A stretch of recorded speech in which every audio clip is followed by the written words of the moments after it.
அன்பார்ந்த இஸ்லாமிய உறவுகளே, கண்ணியத்திற்குரிய சகோதரர்களே, ஆரம்பமாக எனக்கும் உங்களுக்கும் தக்குவா என்கிற இறையச்சத்தை நல்லுபதேசம் செய்து கொள்கிறேன்.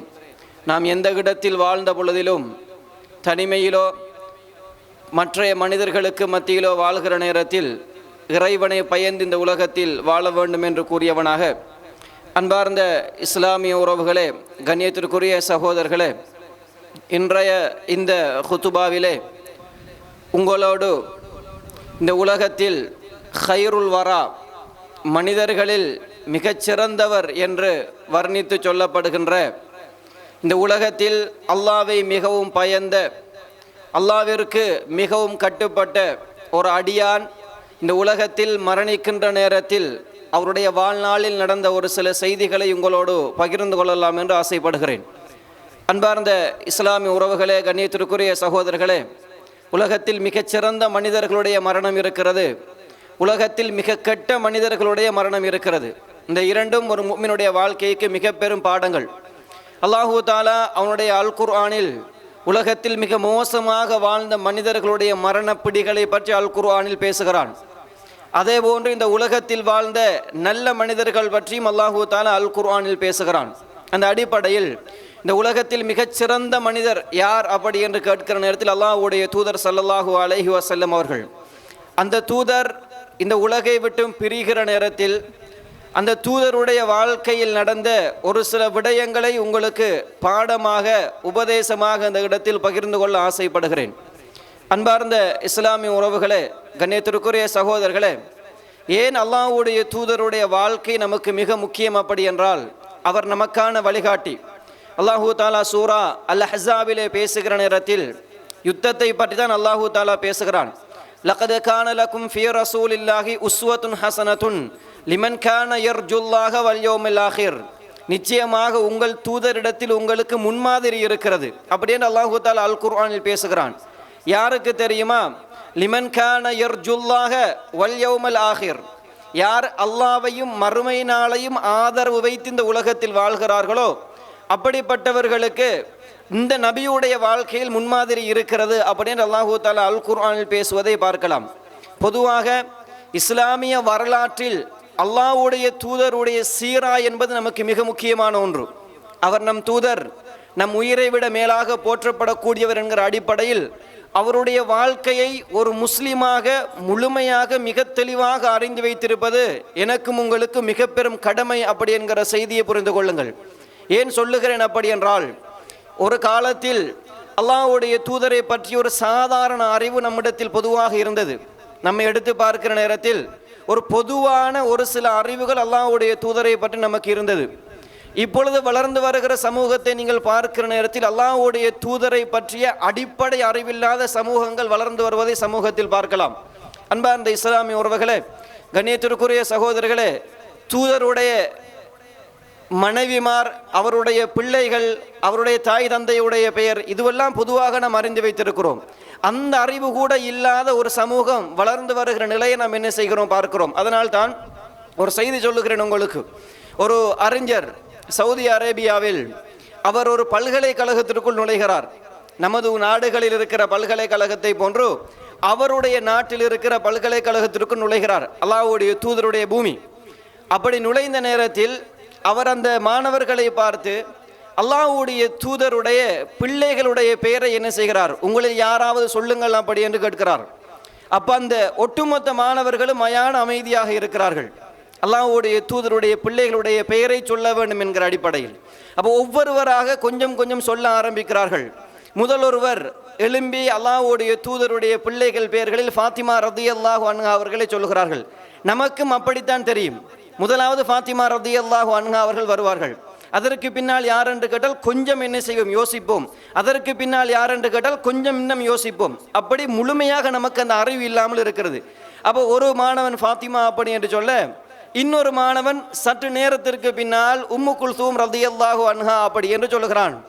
இப்படி சொல்லிவிட்டு இரண்டு பெயர்களோடு அந்த மாணவர் சமூகம் அமைதியாகிறார்கள். திடீரென்று ஒரு மாணவன் விழித்தெழுகிறான், எனக்கு தெரியும் அப்படி என்கிறான். அந்த அறிஞர் கேட்டவுடன் ஆயிஷா அப்படி என்கிறான். அவர் நஊது பில்லாஹ் என்கிறார். ஆயிஷா அல்லாஹ்வுடைய தூதருடைய மனைவி ரலியல்லாஹு அன்ஹா. இவன் பிள்ளைகளுடைய பட்டியலில் சொல்லிவிட்டான். சரி, நிறுத்திவிட்டார். மனைவிமார்களுடைய பெயர்களை கேட்கிறார், 11 பேர். அந்த 11 பேரையும் ஒட்டுமொத்த மாணவர் சமூகம் சேர்ந்து சொல்லுவதற்கு தயங்குகிறது. இன்றைய சமூகத்திலும் நீங்கள் வீட்டுக்கு சென்றால் உங்கள் பிள்ளைகளை முதல் உங்களிடத்தில் கேட்டு பாருங்கள். உங்கள் பிள்ளை மனைவிமாரை அழைத்து அல்லாஹ்வுடைய தூதருடைய மனைவிமார்களுடைய பெயர்களை வரிசையாக சொல்லுங்கள் என்று கேட்டு பாருங்கள். உங்கள் குடும்பம் சேர்ந்து கூட கிட்டத்தட்ட முழுமையாக சொல்ல மாட்டாது. யோசிப்பார்கள், சிந்திப்பார்கள், கொஞ்சம் தடம் புரளுவார்கள். இவ்வளவுக்கும் அவர் நமது தூதர், நமக்கு வழிகாட்டி, இந்த சமூகத்தில் மிக நேரான வழியில் நம்மை நடத்தியவர் அப்படி என்று பெருமை பேசுகிற சமூகம் அந்த தூதருடைய வாழ்க்கை பற்றிய அடிப்படை அறிவில்லாமல் வாழ்ந்து கொண்டிருக்கிறோம் என்பது இந்த சமூகத்திற்கு மிக பெரும் இழுக்கு அப்படி என்கிற செய்தியை புரிந்து கொள்ள வேண்டும். அந்த அறிஞர் கேட்ட நேரத்தில் 11 மனைவிமார்களையும் அந்த மாணவர்கள் சொல்லவில்லை. அதற்கு பின்னால் ஒரு கேள்வி கேட்கிறார், உங்களுக்கு பிடித்த விளையாட்டு எது அப்படி என்று கேட்கிறார். அவர்கள் உதைப்பந்தாட்டம் அப்படி என்கிறார்கள். பிடித்த நாடு என்னவென்று கேட்கிறார். அவர்கள் பிரேசில் அப்படி என்கிறார்கள். சரி, விளையாட்டு வீரர்களை சொல்லுங்கள் என்றவுடன் ஒரு மாணவன் எழும்பி ஒரு 15 பேருடைய பெயர்களை தொடர்ச்சியாக சொல்லுகிறான், கொஞ்சம் அச்சு பிசகாமல். கேட்கிறார், மைதானத்தில் 11 பேர் தானே விளையாடுவார்கள்? இல்லை, ரிசர்வ் பிளேயர்கள் கூட இன்னும் மேலதிகமாக வைத்திருப்பார்கள், அந்த பெயர்கள் கூட எனக்கு பாடம் அப்படி என்கிறான். அப்பொழுது ஒரு புத்தகம் எழுதுகிறார், கும் ஃபஅந்திர், என் சமூகத்தில் உள்ள மனிதர்களே எழுந்து எச்சரிக்கை செய்யுங்கள் என்கிற தலைப்பில் புத்தகம் எழுதுகிறார்.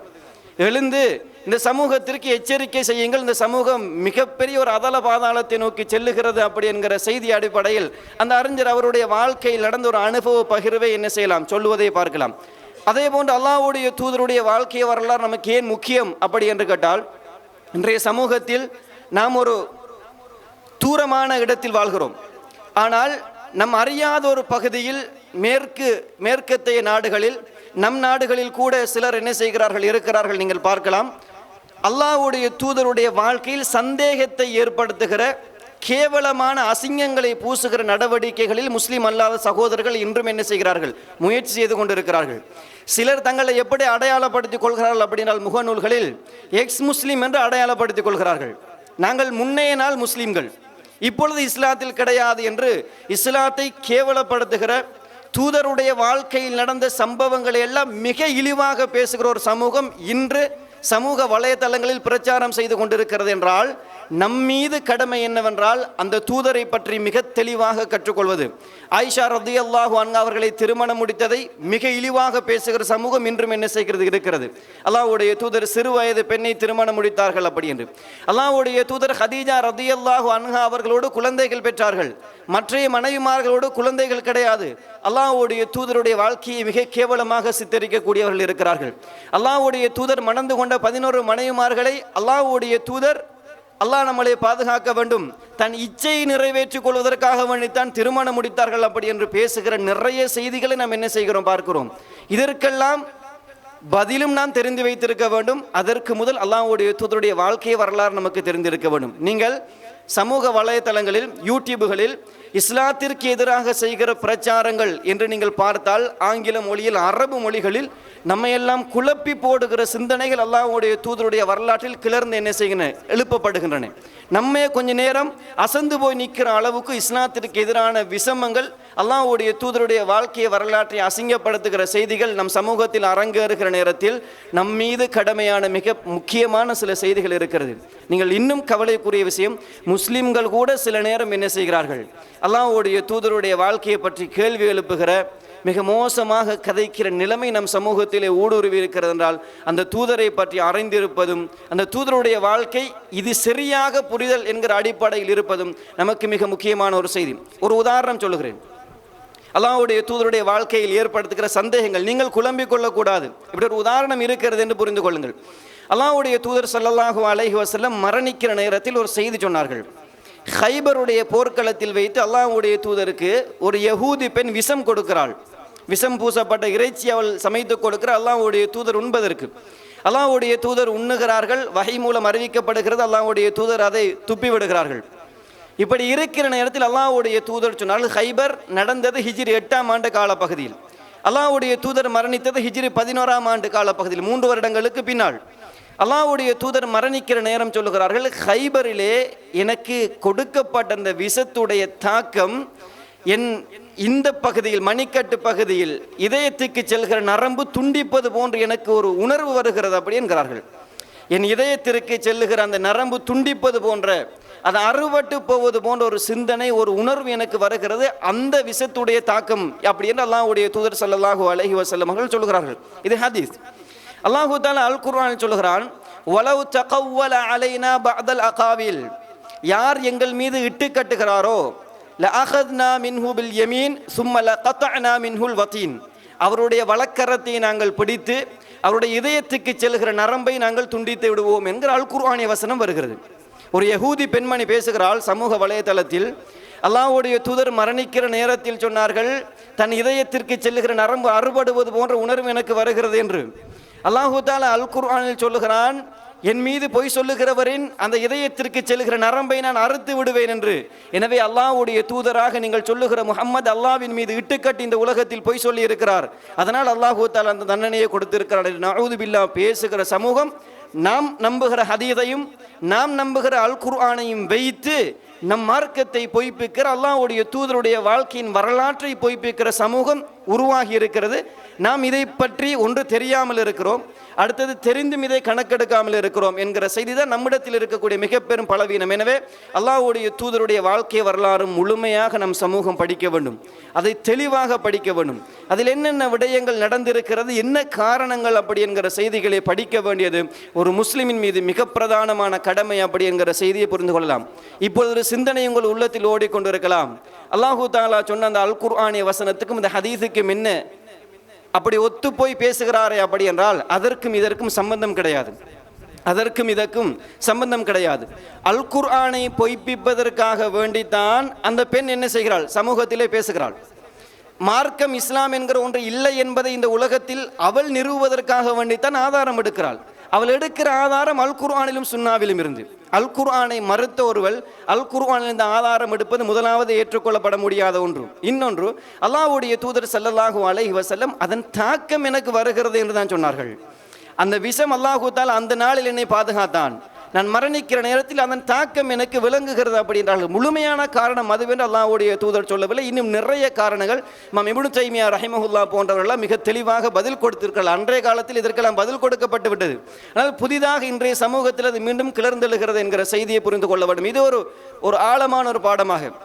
இன்னொரு செய்தி உங்களுக்கு சொல்லலாம். அல்லாஹ்வுடைய தூதர் 11 திருமணங்களை முடித்தார்கள். அல்லாஹ்வுடைய தூதர் தன் இச்சையை போக்கிக் கொள்வதற்காக வேண்டி மிக கேவலமாக பேசுகிறார்கள். ஆயிஷா ரலியல்லாஹு அன்ஹா அவர்கள் சொன்னார்கள் அல்லாஹ்வுடைய தூதரை பற்றி, கான அம்லககும் லிஇர்பிஹி, உங்களில் அல்லாஹ்வுடைய தூதர் தனது இச்சையை கட்டுப்படுத்துவதில் மிக ஆற்றல் உள்ளவர் அப்படி என்றார்கள். சொந்த மனைவி தன் கணவனை பற்றி கொடுக்கிற வாக்குமூலம், உங்கள் எல்லோரையும் விடவும் அல்லாஹ்வுடைய தூதர் தன் வாழ்க்கையில் இச்சையை கட்டுப்படுத்தக்கூடியவர் அப்படி என்றார்கள். ஆயிஷா ரலியல்லாஹு அன்ஹா அவர்களின் திருமணத்தை சிறுவயது திருமணம் அப்படி என்று பேசுகிறார்கள். அந்த திருமணத்தை வெறுத்திருந்தால் ஆயிஷா ரலியல்லாஹு அன்ஹா அவர்கள் முதலாவது வெறுத்து பேசியிருக்க வேண்டும். அல்லாஹ்வுடைய தூதரோடு வாழ்ந்த வாழ்க்கை முறை ஆயிஷா ரலியல்லாஹு அன்ஹா அவர்கள் வர்ணிக்கிற நேரத்தில் அப்படி ஒரு வாழ்க்கை தன் வாழ்நாளில் இன்னொரு கணவனோடு கிடைத்திருக்காது. அப்படி ஒரு வாழ்க்கை அவர் இதற்கு முன்னால் வாழ்ந்தது கிடையாது என்பது போன்ற தன் வாழ்நாளை அழகாக சித்தரிப்பதை பார்க்கிற நேரத்தில் அந்த வாழ்க்கையை அவர் விரும்பி வாழ்ந்தார்கள் அப்படி என்கிற செய்தியை நாம் என்ன செய்யலாம், புரிந்து கொள்ளலாம். அதனால்தான் நாம் இந்த பகுதியில் ஒரு செய்தி பார்ப்போம். ஆயிஷா ரலியல்லாஹு அன்ஹா அவர்கள் கடைசியாக சொல்வார்கள், எனக்கு மிக சந்தோஷமாக இருந்த செய்தி என்ன தெரியுமா, அல்லாஹ்வுடைய தூதர் மரணிக்கிற நேரத்தில் என் எச்சிலும் அல்லாஹ்வுடைய தூதருடைய எச்சிலும் கடைசியாக கலந்தது. அல்லாஹ்வுடைய தூதருக்கு மிஸ்வாக் செய்வதற்கு மிஸ்வாக்கை நான் மென்று அல்லாஹ்வுடைய தூதருடைய வாயில் வைத்தேன். அல்லாஹ்வுடைய தூதர் சிவாக் செய்தார்கள், அது எனக்கு மிக சந்தோஷமாக இருந்தது அப்படி என்கிற செய்தி ஆயிஷா ரலியல்லாஹு அன்ஹா அவர்கள் சொல்வதை பார்க்கலாம். எனவே இதுவெல்லாம் ஒரு அடிப்படை விடயமாக நீங்கள் வைத்துக் கொள்ளுங்கள். நமக்கு இந்த வரலாறு மிக முக்கியம், நாம் கற்றுக்கொள்ள வேண்டும், படிக்க வேண்டும் அப்படி என்கிற செய்தி. அந்த ஒரு செய்தியோடு அல்லாஹ்வுடைய தூதர் ஸல்லல்லாஹு அலைஹி வஸல்லம் மரணிக்கிற நேரத்தில் நடந்த ஒரு சில செய்திகளை உங்களுக்கு படிப்பினையாக சொல்கிறேன். அல்லாஹ்வுடைய தூதர் மரணிப்பதற்கு முன்னால் அல்லாஹு தஆலா அவருடைய வார்த்தைகளில் செயற்பாடுகளில் அவர் மரணிக்க போகிறார் என்கிற செய்தியை நபித்தோழர்களுக்கு உணர்த்தினார். அல்லாஹு தஆலா அவருக்கு உணர்த்தினான், நீங்கள் மரணிக்க போகிறீர்கள் அப்படி என்று. ஒரு பொதுவான விடயம் இருக்கிறது, இந்த உலகத்தில் என்ன நோக்கத்திற்காக வேண்டி நாம் படைத்து இந்த என்ன நோக்கத்திற்காக வேண்டி இந்த உலகத்தில் வாழ்கிறோமோ ஒவ்வொருவருடைய நோக்கமும் எண்ணமும் உலகத்தில் வித்தியாசமாக இருக்கும். அந்த நோக்கத்தை அந்த எல்லையை நீங்கள் அடைகிற நேரத்தில் அல்லாஹு தஆலா உங்களுடைய உயிரை கைப்பற்றுவான். அடிப்படை அப்படித்தான் இருக்கும். அல்லாஹ்வுடைய தூதர் நுபுவத்திற்காகவே இந்த உலகத்திற்கு வந்தார்கள். மார்க்கத்தில் எல்லா விடயங்களையும் மனிதர்களுக்கு போதித்தார்கள். கடைசி பேருரையில் வைத்து அல்லாஹ்வுடைய தூதர் ஸல்லல்லாஹு அலைஹி வஸல்லம் எல்லாவற்றையும் நான் உங்களுக்கு எத்தி வைத்து விட்டேனா என்று கேட்டார்கள். அலா ஹல் உபல்லிகுக்கும், நான் உங்களுக்கு எல்லாவற்றையும் எத்தி வைத்து விட்டேனா? சஹாபாக்கள் ஆம் யா ரசூலுல்லாஹ் என்றார்கள். அல்லாஹ்வுடைய தூதர் ஸல்லல்லாஹு அலைஹி வஸல்லம் அவர்கள் சொன்னார்கள், யா அல்லாஹ் நீயே சாட்சியாக இருந்து கொள் அப்படி என்றார்கள். நான் எல்லாவற்றையும் இந்த சமூகத்திற்கு எத்தி வைத்து விட்டேன். எனவே என்னுடைய அமானிதத்தை ஒட்டுமொத்தமாக இந்த சமூகத்திற்கு சொல்லிவிட்டேன். எனவே அல்லாஹ்வுடைய தூதருடைய உலகத்திற்கான பொறுப்பும் கடமையும் முடிகிறது. அல்லாஹு தஆலா அவருடைய உயிரை என்ன செய்ய போகிறான்? கைப்பற்ற போகிறான் என்கிற செய்தி. அல்லாஹ்வுடைய தூதர் கடைசி ஹஜ்ஜில் வைத்து சொன்னார்கள், ஹுது அன்னி மனாசிகக்கும், நான் செய்கிற ஹஜ்ஜுடைய அமல்களை எல்லாம் சரியாக பார்த்து எடுத்துக்கொள்ளுங்கள் என்றார்கள். ஒரு ஹஜ்ஜு தான் வாழ்நாளில் அல்லாஹ்வுடைய தூதர் செஞ்சு, அதுதான் முதலும் அதுதான் கடைசி. அல்லாஹ்வுடைய தூதர் சஹாபாக்களை பார்த்து சொன்னார்கள், ஹுது அன்னி மனாசிகக்கும், என்னை தொட்டும் ஹஜ்ஜுடைய வணக்கங்களை எல்லாம் எடுத்துக்கொள்ளுங்கள். ஏன் காரணம் தெரியுமா? ஃபல அல்லி லா அஹுஜ்ஜு பஅத ஆமி ஹாதா, இன்றைய வருடத்திற்கு பின்னால் அடுத்த வருடம் நான் ஹஜ்ஜி செய்வேனா இல்லையா என்று எனக்கு தெரியாதா அப்படி என்றார்கள். அல்லாஹ்வுடைய தூதர் உயிரோடு இருக்க மாட்டார்கள் அப்படி என்கிற செய்தி அல்லாஹ்வுடைய தூதர் சஹாபாக்களுக்கு சூசகமாக தன்னுடைய வார்த்தைகளால் சொன்னதை நாம் என்ன செய்யலாம் பார்க்கலாம். அல்லாஹ்வுடைய தூதர் வளமையாக ரமதானிலே கடைசி 10 இஅ்திகாஃப் இருப்பார்கள். அந்த கடைசி வருடம் அல்லாஹ்வுடைய தூதர் ஸல்லல்லாஹு அலைஹி வஸல்லம் ரமதானிலே கடைசி 20 நாட்களும் என்ன செய்கிறார்கள்? அல்லாஹ்வுடைய தூதர் இஅ்திகாஃப் இருக்கிறார்கள். ஜிப்ரீல் அலைஹிஸ்ஸலாம் அவர்கள் ஒவ்வொரு ரமதானிலும் அல்லாஹ்வுடைய தூதரோடு வந்து முதாரசத்துல் குர்ஆனை ஓதி காண்பித்து அவர்கள் அதை சரிபார்த்து கொள்வார்கள். கடைசி வருடம் அல்லாஹ்வுடைய தூதருக்கு ஜிப்ரீல் அலைஹிஸ்ஸலாம் 2 தடவைகள் அப்படி செய்தார்கள். 2 தடவைகள் அல்லாஹ்வுடைய தூதர் மரணிக்க போகிறார்கள் அப்படி என்று. இதா ஜாஅ நஸ்ருல்லாஹி வல் ஃபத்ஹ் ورأيت الناس يدخلون في دين الله أفواجا فسبح بحمد ربك واستغفر إنه كان توابا. இந்த வசனத்தை அல்லாஹ் தஆலா இந்த அத்தியாயத்தை இறக்குகிறான். இந்த அத்தியாயம் அல்லாஹ்வுடைய தூதர் மரணிக்க போகிறார்கள் அப்படி என்கிற செய்தியை சொல்லுகிறது. அல்லாஹ்வுடைய தூதருக்கு அல்லாஹ் தஆலா வெற்றியையும் உதவியையும் கொடுத்து விட்டான். மக்கள் இஸ்லாத்திற்கு கூட்டம் கூட்டமாக நுழைவதை நீங்கள் பார்ப்பீர்கள். எனவே நபியே, நீங்கள் அல்லாஹ்வை தஸ்பீஹ் செய்து அல்லாஹ்விடத்தில் இஸ்திக்ஃபார் செய்யுங்கள். அல்லாஹ் தஆலா நிச்சயமாக மன்னிக்க கூடியவன் மனிதர்களை அதிகமாக என்கிற அல் குர்ஆனிய வசனத்தை அல்லாஹு தஆலா இறக்கியது. அல்லாஹ்வுடைய தூதர் மரணிக்க போகிறார்கள் அப்படி என்கிற செய்திதான். அல்லாஹ்வுடைய தூதர் ஸல்லல்லாஹு அலைஹி வஸல்லம் அதற்கு பின்னால் உஹதுடைய போர்க்களத்தில் மரணித்த நபித்தோழர்களை அவர்களுடைய மக்பராவிற்கு சென்று சந்திக்கிறார்கள். அல்லாஹ்வுடைய தூதர் ஸல்லல்லாஹு அலைஹி வஸல்லம் அங்கு சென்று அவர்களை பார்த்து பேசுகிறார்கள். அல்லாஹ்வுடைய தூதர் ஸல்லல்லாஹு அலைஹி வஸல்லம் அழகான செய்தி பேசுகிறார்கள். யா அஹ்லல் மகாபிர், கபர்களில் இருக்கக்கூடியவர்களே, இன்றைய சமூகம் இருக்கிற நிலைகளை நீங்கள் பார்த்தால் நீங்கள் நல்ல இடத்திற்கு சென்று விட்டீர்கள் அப்படி என்கிறார்கள். உங்களுக்கு அது இனிமையாக அமைந்து விட்டது இந்த கபருடைய வாழ்க்கை அப்படி என்கிறார்கள். இந்த உலகத்தில் சோதனைகள் எல்லாம் கஷ்டங்கள் எல்லாம் ஒரு இருள் துகள்கள் போன்று வந்து கொண்டே என்ன செய்கிறது இருக்கிறது. ஒன்றன் பின் ஒன்றாக சோதனைகள் இந்த உலகத்தில் வந்து கொண்டே இருக்கிறது. முதல் வந்தது மற்றதை பார்க்க காட்டிலும் குறைவானது போன்று இருக்கிறது. இரண்டாவது சோதனை மிக கடுமையாக இருக்கிறது என்று சொல்லிவிட்டு அல்லாஹ்வுடைய தூதர் சொன்னார்கள், இன்னா பிக்கும் லலாஹிகூன், நிச்சயமாக நாங்களும் உங்களோடு வந்து சேர்ந்து கொள்ளக்கூடியவர்கள் அப்படி என்கிற செய்தியை அல்லாஹ்வுடைய தூதர் ஸல்லல்லாஹு அலைஹி வஸல்லம் அந்த உஹதுடைய மக்பராவை வைத்து சொன்னதை என்ன செய்யலாம் பார்க்கலாம். இப்படி அல்லாஹ்வுடைய தூதருடைய வாழ்க்கையில் சில செய்திகள் அல்லாஹ்வுடைய தூதர் மரணிக்க போகிறார்கள் அப்படி என்கிற செய்தியை உணர்த்தியது. அப்படி அல்லாஹ்வுடைய தூதர் ஸல்லல்லாஹு அலைஹி வஸல்லம் ஒரு நாள் பக்கி என்கிற அந்த மையவாடியில் ஒரு ஜனாசாவை அடக்கம் செய்து விட்டு வீட்டுக்கு வருகிற நேரத்தில் அல்லாஹ்வுடைய தூதருக்கு தலைவலி ஏற்படுகிறது. அல்லாஹ்வுடைய தூதர் ஆயிஷா ரலியல்லாஹு அன்ஹா அவருடைய வீட்டிற்குள் நுழைகிறார்கள்.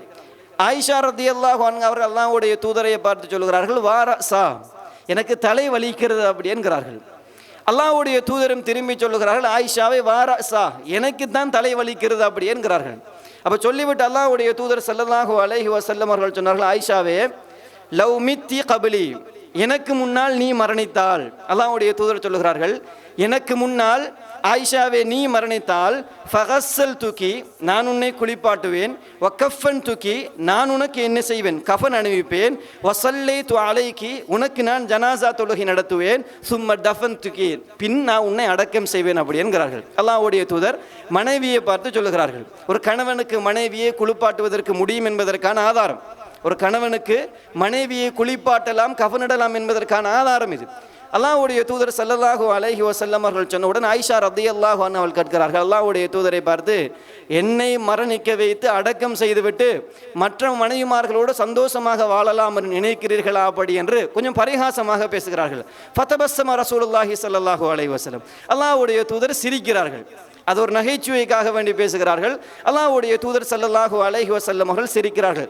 இப்படிப்பட்ட ஒரு வாழ்க்கையை தான் இன்றைய சமூகம் மோசமாக பேசுகிறது. இப்படிப்பட்ட ஒரு அழகான வாழ்க்கை அல்லாஹ்வுடைய தூதர் இப்படி சொல்லிவிட்டு தலைவலிக்காக வேண்டி அவர்கள் போடுகிற மருந்து, அந்த தலைப்பாயை வைத்து அவர்கள் சுற்றிக் கொள்வார்கள், ஒரு மருந்து வைத்து. அல்லாஹ்வுடைய தூதர் அப்படி சுற்றிக் கொள்கிறார்கள். கிட்டத்தட்ட அல்லாஹ்வுடைய தூதருடைய நோய் ஒரு 13-14 நாட்கள் அல்லாஹ்வுடைய தூதர் ஸல்லல்லாஹு அலைஹி வஸல்லம் அவர்களுக்கு இருக்கிறது. இப்படி இருக்கிற நேரத்தில் கடைசி கிழமை அல்லாஹ்வுடைய தூதர் மரணிக்கப் போகின்ற அல்லாஹ்வுடைய தூதர் வருத்தத்தோடு இருக்கிறார்கள். திரும்ப திரும்ப கேட்டுக்கொண்டிருக்கிறார்கள். மைமூனா ரலியல்லாஹு அன்ஹாவுடைய வீடு என்று நினைக்கிறேன். அல்லாஹ்வுடைய தூதர் கேட்கிறார்கள், ஐன அன கதன், நாளைக்கு எந்த மனைவியுடைய வீடு என்று டேர்ன் அப்படி என்று கேட்டுக்கொண்டே இருக்கிறார்கள். நாளைக்கு எந்த வீட்டில் நான் தங்குகிற டேர்ன் அப்படி என்று கேட்கிறார்கள். இப்போ மற்றைய மனைவிமார்கள் எல்லாம் புரிந்து கொண்டார்கள். அல்லாஹ்வுடைய தூதர் ஸல்லல்லாஹு அலைஹி வஸல்லம் ஆயிஷா ரலியல்லாஹு அன்ஹா அவர்களின் வீட்டை தான் விரும்புகிறார்கள் என்பதை புரிந்து கொண்டார்கள். ஆயிஷா ரலியல்லாஹு அன்ஹா வீட்டை தான் விரும்புகிறார்கள். இப்போ மற்றைய மனைவிமார்கள் அனுமதி கொடுக்கிறார்கள். அல்லாஹ்வுடைய தூதர் எங்கே விரும்புகிறார்களோ அங்கே அல்லாஹ்வுடைய தூதர் இருக்கட்டும் என்கிற அனுமதி கொடுக்கிறார்கள். நன்றாக பாருங்கள், அல்லாஹ்வுடைய தூதர் நினைத்தால் என்னை அந்த வீட்டிற்கு அழைத்து செல்லுங்கள் அப்படி என்று சொல்லிவிடலாம். ஆனால் மற்றைய மனைவிமார்களுடைய அனுமதி அல்லாஹ்வுடைய தூதர் எடுக்கிறார்கள். அப்படி என்றால் மனைவியர்களுடைய விடயத்தில் அல்லாஹ்வுடைய தூதர் எவ்வளவு அழகாக, எவ்வளவு கண்ணியமாக அவருடைய உரிமைகளை கொடுத்து இந்த உலகத்தில் வாழ்ந்திருக்கிறார்கள் அப்படி என்று பாருங்கள். அல்லாஹ்வுடைய தூதர் அப்படி கேட்டவுடன் அவர்கள் அனுமதி கொடுக்கிறார்கள். ஃபதுல் இப்னு அப்பாஸ், அலி இப்னு அபி தாலிப் ரலியல்லாஹு அன்ஹுமா இருவருடைய தோளிலும் அல்லாஹ்வுடைய தூதர் கைகளை வைத்து அல்லாஹ்வுடைய தூதர் ஆயிஷா ரலியல்லாஹு அன்ஹாவின் வீட்டுக்கு அழைத்து செல்லப்படுகிறார்கள். அல்லாஹ்வுடைய தூதருடைய கால் தகுத்து கதமாகும், நிலத்தில் அப்படியே அறைப்பட்டு அல்லாஹ்வுடைய தூதருடைய கால் அப்படியே கோடு இழுத்து கொண்டு செல்லுகிறது. அல்லாஹ்வுடைய தூதர் ஸல்லல்லாஹு அலைஹி வஸல்லம் அங்கு போகிறார்கள். ஆயிஷா ரலியல்லாஹு அன்ஹா அவர்கள் குல் சூறாக்களை ஓதி அல்லாஹ்வுடைய தூதருக்கு என்ன செய்கிறார்கள், உடம்பில் தடவி கொண்டிருக்கிறார். அல்லாஹ்வுடைய தூதருக்கு அது வலி. ஒரு சாதாரண மனிதன் மரணிப்பது போல அல்லாஹ்வுடைய தூதர் மரணித்தால், காய்ச்சல் ஏற்பட்டு வருத்தம் ஏற்பட்டு அல்லாஹ்வுடைய தூதர் ஸல்லல்லாஹு அலைஹி வஸல்லம் மரணித்தார்கள். இப்படி இருக்கிற நேரத்தில் மரணிப்பதற்கு 5 நாட்களுக்கு முன்னால் அல்லாஹ்வுடைய தூதருக்கு அதிகமாக வலி ஏற்படுகிறது. அல்லாஹ்வுடைய தூதர் கிணறுகளில் உள்ள தண்ணீர்களை எடுத்து வர சொல்கிறார்கள். எடுத்து வர சொல்லி அல்லாஹ்வுடைய தூதர் ஒரு 7 ஒரு வாளியாக இருக்கலாம், ஒரு பாத்திரம், அதிலிருந்து அல்லாஹ்வுடைய தூதர் 7 தடவைகள் அப்படி ஊற்ற சொல்கிறார்கள். அல்லாஹ்வுடைய தூதருக்கு ஊற்றியவுடன் கொஞ்சம் அந்த வலி என்ன செய்கிறது, குறைகிறது. அல்லாஹ்வுடைய தூதருடைய காய்ச்சல் கொஞ்சம் குறைகிறது. அல்லாஹ்வுடைய தூதரை சொல்கிறார்கள், ஹஸ்புக்கும் ஹஸ்புக்கும் என்கிறார்கள், போதும் போதும் நிறுத்தி விடுங்கள் அப்படி என்று சொல்லிவிட்டு அல்லாஹ்வுடைய தூதர் ஸல்லல்லாஹு அலைஹி வஸல்லம் தன் தலையை சுற்றி கட்டி கொண்டு வெளியே வருகிறார்கள். அப்பவும் சஹாபாக்களுக்கு ஏதாவது ஒன்று சொல்ல வேண்டும். அல்லாஹ்வுடைய தூதர் வந்து அல்லாஹ்வுடைய தூதர் முதல் சொன்ன விடயம் என்ன தெரியுமா, லஅனத்துல்லாஹி அலல் யஹூதி வன் நஸாரா, யூதர்களுக்கும் கிறிஸ்தவர்களுக்கும் அல்லாஹ்வுடைய சாபம் உண்டாகட்டும் என்றார்கள். ஏன் காரணம் தெரியுமா, இத்தஹது குபூர் அம்பியாஇஹிம் மசாஜித, நபிமார்களின் கபர்களை அவர்கள் வணக்க ஸ்தலங்களாக எடுத்துக்கொண்டார்கள். நபிமார்கள் மரணித்ததன் பின்னால் அவருடைய மக்பராக்களை வணங்கும் இடங்களாக அவர்கள் எடுத்துக்கொண்டார்கள். அதனால் அவர்களுக்கு அல்லாஹ்வுடைய லஅனத் உண்டாகட்டும் அப்படி என்றார்கள். இணை வைப்பை அல்லாஹ்வுடைய தூதர் அந்த இடத்தில் சொன்னார்கள். நபிமாருடைய கபரை வணக்கஸ்தலமாக எடுத்தவர்களுக்கே லஅனத் அப்படி என்றால், நபி அல்லாதவர்களின் கபர்களை இந்த உலகத்தில் வணக்கஸ்தலமாக எடுத்து அவர்களிடத்தில் உதவி தேடுவர்களுக்கு அல்லாஹ்வுடைய தூதருடைய லஅனத் இருக்கிறது அப்படி என்கிற செய்தியை புரிந்து கொள்ள வேண்டும். அல்லாஹ்வுடைய தூதர் சொன்னார்கள், லா தத்தஹிது கபரி வஸனன் யுஅபது, என்னுடைய கபரை நீங்கள் ஒரு நாளும் என்ன செய்து விடக்கூடாது, வணங்கப்படுகிற இடமாக எடுத்து விடக்கூடாது என்று அல்லாஹ்வுடைய தூதர் ஸல்லல்லாஹு அலைஹி வஸல்லம் அவர்கள் சொல்லிவிட்டு அல்லாஹ்வுடைய தூதர் கிசாஸிற்காக வேண்டி தன்னை விட்டார்கள். நாளை மறுமையிலே திர்ஹமோ தீனாரோ பிரயோசனம் அளிக்க மாட்டாது. இன்றைய நாளில் முஹம்மதாகிய நான் ஏதாவது உங்களுக்கு செய்திருந்தால் அதை இன்றோடு கடன் தீர்த்து கொள்ளுங்கள் அப்படி என்று ஒரு தலைவர் பேசுகிறார். அப்படி என்றால் மிகச்சிறந்த தலைமைத்துவம் அல்லாஹ்வுடைய தூதர் ஸல்லல்லாஹு அலைஹி வஸல்லம். இந்த உலகத்தில் ஒரு வீட்டின் தலைவன் தந்தை கூட மனைவி இடத்தில் இப்படி பேச மாட்டான், தன் பிள்ளைகளிடத்தில் இப்படி பேச மாட்டான். தன் பெர்ஃபெக்டாக வாழ்கிறேன் நினைத்து கொண்டிருப்பார்கள். அல்லாஹ்வுடைய தூதர் அவ்வளவு நீதமாக இந்த உலகத்தில் வாழ்ந்தவர். கடைசி நேரம் சொல்கிறார், மறுமையில் தீனாரோ திர்ஹமோ எனக்கு கை கொடுக்காது, அங்கு வந்து என்னை பிடித்து கொள்ள வேண்டாம். இன்றைய நாளில் கிசாஸ் இருந்தால் எடுத்துக்கொள்ளுங்கள், என்னை பழிக்கு பழி வாங்குவதனால் எடுத்துக்கொள்ளுங்கள் அப்படி என்கிறார்கள். ஒரு மனிதர் எழுப்பி அல்லாஹ்வுடைய தூதரிடத்தில் சொல்ல, அல்லாஹ்வுடைய தூதர் எனக்கு 3 திர்ஹங்கள் தர வேண்டும் அப்படி என்கிறார். அல்லாஹ்வுடைய தூதர் ஃபதுல் இப்னு அப்பாஸ் ரலியல்லாஹு அன்ஹு சொல்கிறார்கள், இதை கொடுத்து விடுங்கள், ஃபதுலே இதை அவர்களுக்கு கொடுத்து விடுங்கள் அப்படின்னு அல்லாஹ்வுடைய தூதர் ஸல்லல்லாஹு அலைஹி வஸல்லம் அவர்கள் சொல்லிவிட்டு அன்சாரிகள் விடயத்தில் அல்லாஹ்வுடைய தூதர் வசியத்தை செய்கிறார்கள். ஏனென்றால் அவர்கள் இடம் தந்தவர்கள். நம் மக்காவிலிருந்து இங்கே வந்த நேரத்தில் நம்மை அரவணைத்து நமக்கு இடம் தந்தவர்கள். எனவே அன்சாரிகள் விடயத்தில் நீங்கள் மிக கவனமாக இருக்க வேண்டும். ஏனென்றால் ஃபஇன்னஹும் கரிஷி வஐபதி, அவர்கள் எங்களுக்கு அடைக்கலம் தந்தவர்கள், எங்கள் மானங்களை பாதுகாத்தவர்கள், எங்களுக்கு உதவியாக வாழ்ந்தவர்கள். அவர்கள் மீது கடமையானவற்றை அவர்கள் இந்த உலகத்தில் செய்து விட்டார்கள். அவர்களுக்கு என்ன கடமையாக இருந்ததோ அவர்கள் அதை செய்து விட்டார்கள். இனி அவர்களுக்கு மறுமையில் கிடைப்பதுதான் பாக்கியாக இருக்கிறது. அன்சாரிகளில் நல்லவர்களை நீங்கள் நல்ல முறையில் நடத்துங்கள். அவர்களில் ஏதாவது கெட்ட விடயங்கள் இருந்தால் அதை விட்டு மன்னித்து விடுங்கள், அதை தாண்டி விடுங்கள் அப்படி என்கிற செய்தியை அல்லாஹ்வுடைய தூதர் ஸல்லல்லாஹு அலைஹி வஸல்லம் அவர்கள் சொல்லிவிட்டு அல்லாஹ்வுடைய தூதர் ஒரு செய்தி சொல்லுகிறார்கள். அல்லாஹு தஆலா ஒரு அடியானுக்கு ஹியார் கொடுக்கிறான், ஒரு சாய்ஸ் கொடுக்கிறான். என்ன சாய்ஸ் தெரியுமா? ஒன்றோ மின் ஸஹ்ரத்தி துன்யா மாஷா, இந்த உலகத்தில் அவன் விரும்பிய எல்லாவற்றையும் எடுத்துக்கொள்ளலாம் என்கிற ஒரு சாய்ஸ். இன்னொன்று இருக்கிறது ஃபக்தாரமா இந்தஹு, இன்னொன்று இருக்கிறது ஒபைனமா இந்தல்லாஹ், அல்லாஹ்விடத்தில் இருப்பதற்கும் இந்த உலகத்தில் இருக்கிற இன்பங்களுக்கு மத்தியில் ஒரு அடியானுக்கு அல்லாஹு தஆலா தேர்வு கொடுக்கிறான். அந்த அடியான் ஃபக்தாரமா இந்தஹு, அல்லாஹ்விடத்தில் உள்ளதை தேர்வு செய்தான். நபிமார்களுக்கு ஸ்பெஷல். நபிமாருடைய சட்டம் மரணம், அந்த அஜல் வருகிற நேரத்தில் அவர்களிடத்தில் அனுமதி கேட்கப்படும். உங்கள் உயிரை இந்த நேரத்தில் வாங்கி கொள்ளவா அல்லது உங்களுக்கு இன்னும் நேர அவகாசம் தரவா என்கிற செய்தி அவர்களுக்கு கொடுக்கப்படும். அல்லாஹ்வுடைய தூதருக்கு அப்படி கொடுக்கப்பட்டது. அல்லாஹ்வுடைய தூதர் ஃபக்தாரமா இந்தஹு, இறைவனிடத்தில் உள்ளதை தேர்ந்தெடுத்து கொண்டார். ஃபபகா அபூ பக்ரின் ரலியல்லாஹு அன்ஹு, உலகத்தில் அல்லாஹ்வுடைய தூதருக்கு கிடைத்த மிகச்சிறந்த நண்பர். அழ ஆரம்பிக்கிறார். அழ ஆரம்பித்து விட்டு ஒரு வார்த்தை சொல்கிறார், ஃபதைனாக பி ஆபாயினா வ உம்மஹாத்தினா, அல்லாஹ்வுடைய தூதர் எங்களுடைய தாய்மார்களும் தந்தைமார்களும் உங்களுக்கு அர்ப்பணமாகட்டும் என்று அழுகிறார். திரும்ப திரும்ப சொல்லி அழுகிறார். அப்போ அங்கிருந்தவர்கள் எல்லாம் பேசுகிறார்கள், உந்துரு இலா ஹாத ஷேக், இந்த வயதானவரை பாருங்கள், அல்லாஹ்வுடைய தூதர் இப்படி ஒரு செய்தியை சொல்லுகிறார், இவர் ஆள ஆரம்பிக்கிறாரே அப்படி என்று சொல்லுகிறார்கள். ஏன் அழுகிறார் அப்படி என்று அபூபக்கர் ரலியல்லாஹு அன்ஹு புரிந்து கொண்டார்கள். அந்த முஹையர் இருக்கிறாரே, தேர்வு கொடுக்கப்பட்டவர், அவர் அல்லாஹ்வுடைய தூதர் தான் என்பதை புரிந்து கொண்டார்கள். அந்த ஹதீஸை அறிவிக்கக்கூடிய ராவி சொல்கிறார், வகான அபூபக்கர் அலமனா, எங்களில் மிக தெளிவாக அபூபக்கர் அதை அறிந்தவராக என்ன செய்தார் இருந்தார். அபூபக்கருக்கு தெரிந்தது ரலியல்லாஹு அன்ஹு. அவர் ஆள ஆரம்பிக்கிறார், அல்லாஹ்வுடைய தூதர் நம்மை விட்டு பிரிய போகிறார் அப்படி என்கிற செய்தி. அல்லாஹ்வுடைய தூதர் ஒரு செய்தி சொல்லுகிறார்கள், எனக்கு மிக நம்பிக்கையானவர், எனக்காக இந்த உலகத்தில் எல்லாவற்றையும் விட்டு தந்தவர், சொத்தாக இருக்கலாம் தோழமையாக இருக்கலாம், அவர் அபூபக்கர் அப்படி என்றார்கள். அவர் அபூபக்கர், அவர் எனக்கு விட்டு தந்தவர். இந்த உலகத்தில் நான் ஒருவரை மிக உற்ற நேசனாக எடுப்பதாக இருந்திருந்தால் அபூபக்கரை தான் எடுத்திருப்பேன். பள்ளிவாசல்களில் உள்ள கதவுகள் எல்லாம் அடைக்கப்பட வேண்டும் அபூபக்கருடைய கதவை தவிர. அபூபக்கருக்கான கதவு திறந்தே இருக்க வேண்டும் என்கிற செய்தியை ரலியல்லாஹு அன்ஹு அல்லாஹ்வுடைய தூதர் ஸல்லல்லாஹு அலைஹி வஸல்லம் அவர்கள் சொல்கிறார்கள், ஒரு ஏட்டை எடுத்து வாருங்கள், உங்களுக்கு சில விடயங்களை நான் எழுதி தருகிறேன், லன் ததில்லு பஅதா, அதற்கு பின்னால் நீங்கள் வழி தவற மாட்டீர்கள் அப்படி என்கிறார்கள். உமர் ரலியல்லாஹு அன்ஹு அவர்கள் அல்லாஹ்வுடைய தூதருக்கு வழி அதிகமாக இருக்கிறது, தேவையில்லை, நம்மிடம் தானே அல் குர்ஆன் இருக்கிறது அப்படி என்கிறார்கள். அப்போ அந்த இடத்தில் கொஞ்சம் சலசலப்பு வருகிறது. ஒரு சிலர் உமர் சொன்ன கருத்துக்களை சொல்லுகிறார், இன்னும் சிலர் ரலியல்லாஹு அன்ஹு இன்னொரு கருத்தை சொல்லுகிறார்கள், இல்லை இல்லை அல்லாஹ்வுடைய தூதர் கேட்டது போன்று கொடுப்போம் என்று. அல்லாஹ்வுடைய தூதர் கடைசியாக சொல்கிறார்கள், கூமு அன்னி, ஒன்றும் செய்ய தேவையில்லை, என்னை விட்டு எழுந்து சென்று விடுங்கள் அப்படி என்று அல்லாஹ்வுடைய தூதர் ஸல்லல்லாஹு அலைஹி வஸல்லம் நபித்தோழர்களை பார்த்து என்ன செய்கிறார்கள், பேசுவதை என்ன செய்யலாம் பார்க்கலாம். இப்படி இருக்கிற நேரத்தில் தான் அல்லாஹ்வுடைய தூதர் ஸல்லல்லாஹு அலைஹி வஸல்லம் அவர்களுக்கு வலி இன்னும் அதிகமாகிறது. அல்லாஹ்வுடைய தூதர் ஸல்லல்லாஹு அலைஹி வஸல்லம் அன்றைய நாள் தொழுகைகள்லாம் நடத்துகிறார்கள். அல்லாஹ்வுடைய தூதருக்கு அடுத்த இஷா தொழுகை ஒன்று வருகிறது. அல்லாஹ்வுடைய தூதர் ஸல்லல்லாஹு அலைஹி வஸல்லம் ஆயிஷா ரலியல்லாஹு அன்ஹா அவர்களை பார்த்து கேட்கிறார்கள், அஸல்லன்னாஸ், மனிதர்கள் எல்லாம் தொழுது விட்டார்களா அப்படி என்று கேட்கிறார்கள். இல்லை, அல்லாஹ்வுடைய தூதரை உங்களுக்காக காத்து கொண்டிருக்கிறார்கள்.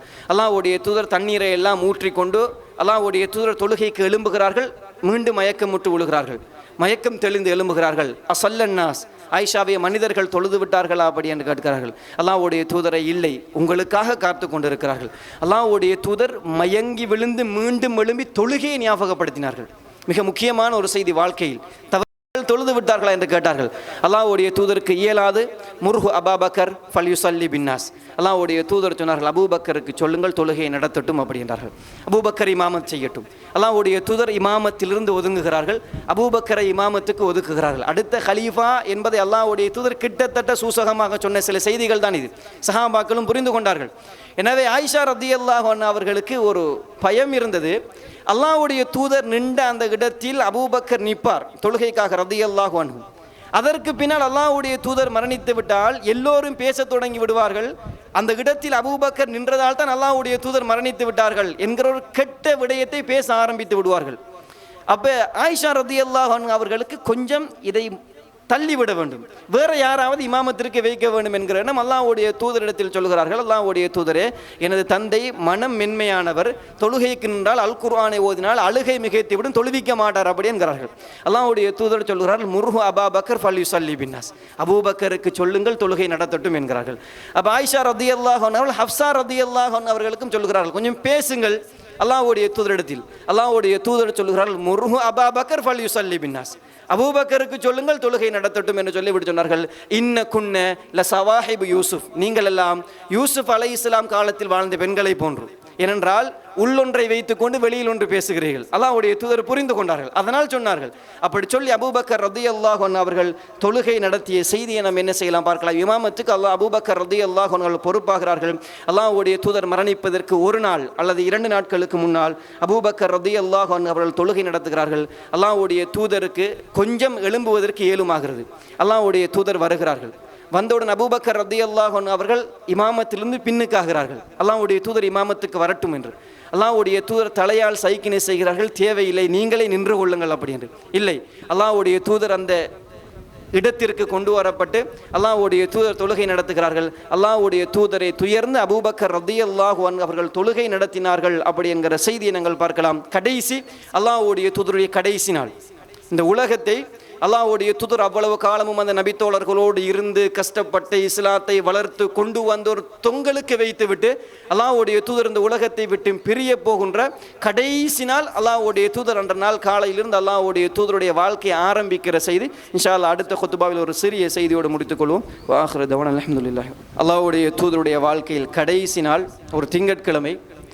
அல்லாஹ்வுடைய தூதர் ஸல்லல்லாஹு அலைஹி வஸல்லம் தொழுகைக்கு வரவில்லை. அனஸ் இப்னு மாலிக் ரலியல்லாஹு அன்ஹு அவர்கள் அறிவிக்கிறார்கள், அல்லாஹ்வுடைய தூதர் தொழுகைக்கு வரவில்லை. அபூபக்கர் ரலியல்லாஹு அன்ஹு அவர்கள் சுபஹ் தொழுகையை நடத்துகிறார்கள். பக்கத்தில் தானே வீடு, மஸ்ஜித் நபவியோடு சேர்த்தது மூலம் தான் ஆயிஷா ரலியல்லாஹு அன்ஹா அவருடைய வீடு. அல்லாஹ்வுடைய தூதர் ஸல்லல்லாஹு அலைஹி வஸல்லம் ஆயிஷா ரலியல்லாஹு அன்ஹாவுடைய வீட்டுடைய அந்த திரையை நீக்கி பார்க்கிறார்கள். எல்லோரும் அபூபக்கர் ரலியல்லாஹு அன்ஹு அவர்களுக்கு பின்னால் நின்று தொழுகிறார்கள். அந்த செய்தியை நீங்கள் பாருங்கள். அல்லாஹ்வுடைய தூதர் ஃபனதர இலைஹிம் வஹும் ஃபீ சுஃபூஃபி ஸலாம், பார்க்கிறார்கள் எல்லோரும் சஃப்புகளில் நின்று ஒரு இமாமுக்கு பின்னால் நின்று தொழுகிறார்கள். சும்ம தபஸ்ஸம யத்ஹகு, அல்லாஹ்வுடைய தூதர் சிரிக்கிறார்கள். அந்த சமூகத்தை பார்த்து அல்லாஹ்வுடைய தூதர் சிரிக்கிறார்கள். ஃபனகஸ அபூபக்கர் அலா அகிபைஹி, அபூபக்கர் இமாமத்தை விட்டு மீண்டும் பின்னுக்காக ஆரம்பிக்கிறார். அல்லாஹ்வுடைய தூதர் வரப்போகிறார்களோ என்கிற எண்ணம், அந்த சிரிப்பு அப்படித்தான் இருந்தது நபி தோழர்களுக்கு. எனவே அல்லாஹ்வுடைய தூதர் ஸல்லல்லாஹு அலைஹி வஸல்லம் வரவில்லை, தொழுகைக்காக வேண்டி அல்லாஹ்வுடைய தூதர் வரவில்லை. அனஸ் ரலியல்லாஹு அன்ஹு அவர்கள் சொல்கிறார்கள், அல்லாஹ்வுடைய தூதர் எங்களை பார்த்து சிரித்தார்கள் தானே.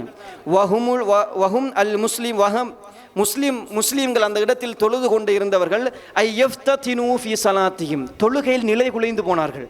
அல்லாஹ்வுடைய தூதருடைய சிரிப்பு, அல்லாஹ்வுடைய தூதர் வந்து விடுவார்களோ என்கிற அந்த எண்ணத்தில் முஸ்லீம்கள் தொழுகையில் நிலை குலைந்து போனார்கள். அல்லாஹ்வுடைய தூதர் ஸல்லல்லாஹு அலைஹி வஸல்லம் கைகளால் சைக்கினை செய்தார்கள், அன் அத்திம்மு ஸலாத்தகும், உங்களுடைய தொழுகையை பூரணப்படுத்துங்கள் அப்படி என்று திரை அல்லாஹ்வுடைய தூதர் ஸல்லல்லாஹு அலைஹி வஸல்லம் மறைத்து கொண்டார்கள் அப்படி என்கிற செய்தியை பார்க்கிறோம். அல்லாஹ்வுடைய தூதர் ஸல்லல்லாஹு அலைஹி வஸல்லம் மரணிக்கிற அந்த கடைசி நேரம் ஃபாத்திமா ரலியல்லாஹு அன்ஹா அவர்கள் அல்லாஹ்வுடைய தூதரை பார்த்து வா கர்பாபா, என் தந்தைக்கு இவ்வளவு கஷ்டமே அப்படி என்கிறார்கள். அந்த வருத்தம் அப்படி இருந்தது. அல்லாஹ்வுடைய தூதர் சொல்லிக்கொண்டே இருந்தார்கள், இன்னலில் மௌத்தில சக்ரா, நிச்சயமாக மௌத்துக்கு சக்கரத் என்கிற அந்த வேதனை இருக்கிறது, அது எல்லோரையும் வந்தடையும் என்கிற செய்தி. அல்லாஹ்வுடைய தூதர் கஷ்டப்பட்டு கொண்டிருக்கிற நேரத்தில் வா கர்பாபா, என் தந்தைக்கு ஏற்பட்ட கஷ்டமே அப்படி என்று ஃபாத்திமா ரலியல்லாஹு அன்ஹா அவர்கள் சொல்லுகிற நேரத்தில் அல்லாஹ்வுடைய தூதர் சொல்கிறார்கள், லைஸா அலா அபீக கர்புன் பஅத ஹாதல் யௌம், ஃபாத்திமாவை புரிந்து கொள், இன்றைய நாளுக்கு பின்னால் உன் தந்தைக்கு ஒரு கஷ்டமும் கிடையாது. இதான் கடைசி கஷ்டம் இந்த உலகத்தில் நான் படுகிறேன், கடைசி வேதனை இதுதான். இதற்கு பின்னால் என் ரப்பை சந்தித்து விடுவேன், என் ரப்பிடத்தில் எந்த கஷ்டமும் எனக்கு கிடையாது அப்படி என்கிற செய்தியை அல்லாஹ்வுடைய தூதர் ஸல்லல்லாஹு அலைஹி வஸல்லம் அவர்கள் சொல்கிறார்கள். கடைசி நேரம், அந்த நேரத்தில் ஆயிஷா ரலியல்லாஹு அன்ஹாவுடைய மடியில் அல்லாஹ்வுடைய தூதர் ஸல்லல்லாஹு அலைஹி வஸல்லம் அவர்கள் இருக்கிறார்கள். அல்லாஹ்வுடைய தூதர் அந்த சமூகத்தை பார்த்து சொல்கிறார்கள், அஸ்ஸலாத்த அஸ்ஸலாத்த, என் சமூகமே தொழுகையை பற்றி பிடித்துக் கொள்ளுங்கள் அப்படி என்கிறார்கள். நான் மீண்டும் மீண்டும் உங்களுக்கு ஞாபகப்படுத்துவது தான், அல்லாஹ்வுடைய தூதர் கடைசி நாள் கடைசி நொடிகளில் அல்லாஹ்வுடைய தூதர் இந்த சமூகத்தை பார்த்து சொன்னது, என் சமூகமே தொழுகை, இதை விட்டு விடாதீர்கள் அப்படி என்கிற செய்தியை அல்லாஹ்வுடைய தூதர் மீண்டும் மீண்டும் இந்த சமூகத்திற்கு உணர்த்தி கொண்டு என்ன செய்தார்கள் இருந்தார்கள். கடைசி நேரத்தில் கூட அல்லாஹ்வுடைய தூதர் பார்த்து சந்தோஷப்பட்டது இந்த சமூகம் ஒரு இமாமுக்கு பின்னால் என்று தொழுகை நிறைவேற்றுவதை தான். ஒரு இமாமத்திற்கு பின்னால் என்று சுபகு தொழுகை இந்த சமூகம் நிறைவேற்றுவதை பார்த்துதான் அல்லாஹ்வுடைய தூதர் சிரித்து சஹாபாக்கள் தொழுகையில் கொஞ்சம் தடம் புரண்டு போனார்கள் அப்படி என்கிற செய்தியை வரலாற்றில் பார்க்கிறோம். என்றால் ஒரு மனிதன் மரணிக்கும் வரைக்கும் தொழுகையை கைவிட்டு விடக்கூடாது. அல்லாஹ்வுடைய தூதருடைய வாழ்க்கையில் அப்படிப்பட்ட படிப்பினை இருக்கிறது. அல்லாஹ்வுடைய தூதருடைய கடைசி நேரம் அல்லாஹ்வுடைய தூதர் ஆயிஷா ரலியல்லாஹு அன்ஹா மடியில் இருக்கிறார்கள். அந்த நேரத்தில் ஒருவர் மிஸ்வாக் செய்து கொண்டிருக்கிறார். அல்லாஹ்வுடைய தூதர் அதை பார்த்து கொண்டு இருக்கிறார்கள். ஆயிஷா ரலியல்லாஹு அன்ஹா அவர்கள் புரிந்து கொண்டார்கள், அல்லாஹ்வுடைய தூதர் மிஸ்வாக் செய்வதற்கு விரும்புகிறார்கள், கேட்கிறார்கள். அல்லாஹ்வுடைய தூதர் சைக்கினை செய்கிறார்கள். அந்த மிஸ்வாக்கை எடுத்து அல்லாஹ்வுடைய தூதருடைய வாய்க்குள் ஆயிஷா ரலியல்லாஹு அன்ஹா தன் வாயில் வைத்து மென்றதன் பின்னால் அல்லாஹ்வுடைய தூதருடைய வாயில் வைத்து அதை மிஸ்வாக் செய்து விட்டார்கள். அல்லாஹ்வுடைய தூதர் ஸல்லல்லாஹு அலைஹி வஸல்லம் அவர்கள் கடைசியாக அல்லாஹ்வுடைய தூதர் ஸல்லல்லாஹு அலைஹி வஸல்லம் அல்லாஹ்விடத்தில் மன்னிப்பு கேட்கிறார்கள். அல்லாஹும்ம ஃபிர்லி வர்ஹம்னி, யா அல்லாஹ் என்னை மன்னித்து விடு, எனக்கு இரக்கம் காட்டி விடு அப்படின்னு அல்லாஹ்வுடைய தூதர் வானை நோக்கி கையை உயர்த்துகிறார்கள். அல்லாஹும்ம ரஃபீகல் அலா, யா அல்லாஹ் எனக்கு மிக உயர்ந்த சுவர்க்கத்தின் தோழமையை தந்துவிடு யா அல்லாஹ். அல்லாஹும்ம ரஃபீகல் அலா, யா அல்லாஹ் எனக்கு மிக உயர்ந்த சுவர்க்கத்தின் தோழமையை தந்துவிடு. அல்லாஹும்ம ரஃபீகல் அலா என்று அல்லாஹ்வுடைய தூதர் சொல்லிக்கொண்டே தூதருடைய கை கீழே விழுகிறது. அல்லாஹ்வுடைய தூதர் இந்த உலகத்தை விட்டு பிரிக்கிறார்கள். கடைசி நேரம் அல்லாஹ்வுடைய தூதர் இந்த உலகத்தை விட்டு பிரிகிறார்கள். பிரிகிற நேரத்தில் நீங்கள் வரலாற்றை எடுத்து படித்து பாருங்கள், நபித்தோழர்களுக்கு எப்படி இருந்தது அப்படி என்பதை. அனஸ் ரலியல்லாஹு அன்ஹு அவர்கள் சொல்கிறார்கள், அன்றைய நாள் பகலாக இருந்தாலும், அன்றைய நாள் காலை சூரியன் உதித்து கொண்டிருந்தாலும் எங்களுக்கு இருளாக தெரிந்தது உலகம். தூதர் எங்களை விட்டு பிரிந்து விட்டார். உமருக்கு ஏற்றுக்கொள்ள முடியவில்லை ரலியல்லாஹு அன்ஹு, தூதருடைய மரணத்தை ஏற்றுக்கொள்ள முடியவில்லை. தூதர் மரணித்தேன் என்று யாராவது சொன்னால் தலையை கொய்து விடுவேன் அப்படி என்று நின்றார்கள். அபூபக்கர் ரலியல்லாஹு அன்ஹு வந்துதான் அந்த செய்தியை உணர்த்தினார்கள். ஒமா முஹம்மதுன் இல்லா ரசூல் கத் கலத் மின் கப்லிஹிர் ருசுல் அஃப இம்மாத அவ் குத்தில இன்கலப்தும் அலா அகிபை. இவர் முஹம்மது என்பவர் தூதர் தான், வேறு யாரும் கிடையாது. இதற்கு முன்னால் நிறைய தூதர்கள் வந்து மரணித்திருக்கிறார்கள். அவர் மரணித்து விட்டால் நீங்கள் எல்லாம் வந்த வழியில் திரும்பி சென்று விடுவீர்களா என்கிற அந்த அல் குர்ஆனிய வசனத்தை ஓதுகிறார்கள். இன்னக மய்யிதுன் வ இன்னஹும் மய்யிதுன், முஹம்மதே நீங்களும் மரணிப்பீர்கள், அவர்களும் மரணிப்பார்கள். உமர் சொல்லுகிறார், இந்த வசனத்தை கேட்டவுடன் அது இப்பொழுதுதான் குர்ஆனில் இருப்பது போன்ற உணர்வு எங்களுக்கு என்ன செய்தது வந்தது. லா துகில்லுனி ரிஜிலாய, என் கால்கள் என்னை சுமக்கவில்லை, என் கால்கள் என்னை சுமக்கவில்லை. என் இடுப்புக்கு கீழால் உணர்விலிருந்து நான் கீழே விழுகிற நிலைமை அல்லாஹ்வுடைய தூதருடைய மரணத்தில் வந்தது. அல்லாஹ்வுடைய தூதரை அடக்கிவிட்டு வந்து அனஸ் ரலியல்லாஹு அன்ஹு பார்த்து ஃபாத்திமா ரலியல்லாஹு அன்ஹா அவர்கள் கேட்டார்கள், எப்படி அனஸை அதாபத் அன்ஃபுசுக்கும், உங்கள் உள்ளம் இடம் கொடுத்தது அன்தஹ்து அலா வஜ்ஹி ரசூலுல்லாஹி ஸல்லல்லாஹு அலைஹி வஸல்லம் அத்துராப, அல்லாஹ்வுடைய தூதரை கபரில் வைத்து விட்டு அந்த முகத்தில் மண்ணை அள்ளி போடுவதற்கு உங்கள் எல்லோருடைய உள்ளத்திற்கும் எப்படி அனஸே மனம் வந்தது ரலியல்லாஹு அன்ஹு என்று ஃபாத்திமா ரலியல்லாஹு அன்ஹா அவர்கள் கேட்டார்கள். ஜிப்ரீல் வந்தால் நாங்கள் என்ன சொல்லுவோம், நீங்கள் மரணித்த செய்தியை தந்தைய ஜிப்ரீலுக்கு இனி சொல்லுவோம் என்கிற கவிதைகளை எல்லாம் ஃபாத்திமா ரலியல்லாஹு அன்ஹா படித்தார்கள் என்கிற ஒரு மிக அழகான செய்திகள். அல்லாஹ்வுடைய தூதருடைய மரணத்தில் நிறைய படிப்பினைகள் நமக்கு இருக்கிறது. உணர்ந்து கொள்வதற்கும் படிப்பினை பெறுவதற்கும் அந்த தூதருடைய வரலாறு தான் நமக்கு மிக அழகிய முன்மாதிரி அப்படி என்கிற செய்தியை புரிந்து கொள்ளுங்கள். இவ்வளவு கஷ்டப்பட்டு தந்த மார்க்கத்தில் நாம் என்ன செய்கிறோம், எப்படி வாழ்கிறோம், எந்தெந்த மார்க்கத்திற்காக இந்த உலகத்தில் செய்திருக்கிறோம், தொழுகை இருக்கிறதா, நல்லமல்கள் இருக்கிறதா, நல்ல அஹ்லாக்குகள் இருக்கிறதா, இந்த தூதரோடு நாளை சொர்க்கத்தில் நான் இருப்பதற்கு என்ன செய்திருக்கிறேன் அப்படி என்கிற செய்திகளை எல்லாம் சிந்தித்து படிப்பினை பெற்று இந்த உலகத்தில் வாழ்வதற்கு வல்லம் ரப்புல் ஆலமீன் எனக்கும் உங்களுக்கும் அருள் புரிவானாக. وآخر دعوانا الحمد لله رب العالمين. هذا ما عندي والعلم عند الله. ربنا تقبل منا.